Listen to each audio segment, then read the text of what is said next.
இந்த வார்த்தையை கேட்டுக்கொண்டிருக்கிற எனக்கு அருமையான தேவ ஜனமே, நம் கர்த்தருடைய வார்த்தையை செய்யும்படி கவனமாக இருக்கிறோமா? பாவம் செய்யாத இந்த கர்த்தர் சொல்லிவிட்டார், பாவம் செய்யக்கூடாதபடிக்கு நாம் கவனமாக இருக்கிறோமா?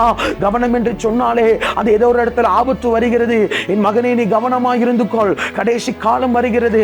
என் மகளை, நீ கவனமாக இருந்து கொள், கடைசி காலம் வருகிறது. உனக்கு முன்பாய் பெரிய பெரிய சத்துருக்கள் பெரிய பெரிய திட்டங்களை தீட்டு வைத்துக் கொண்டிருக்கிறது. ஆகவே நீ கவனமாய் முன்னேறி சென்று போ. உன் ஆவிக்குரிய வாழ்க்கையில் நீ கவனமாய் முன்னேறி போ. உன்னுடைய தனிப்பட்ட பரிசுத்த வாழ்க்கையில் நீ கவனமாய் முன்னேறி போ. ஊழியக்காரனே, உன் ஊழியத்தில் கவனமாய் முன்னேறி போ.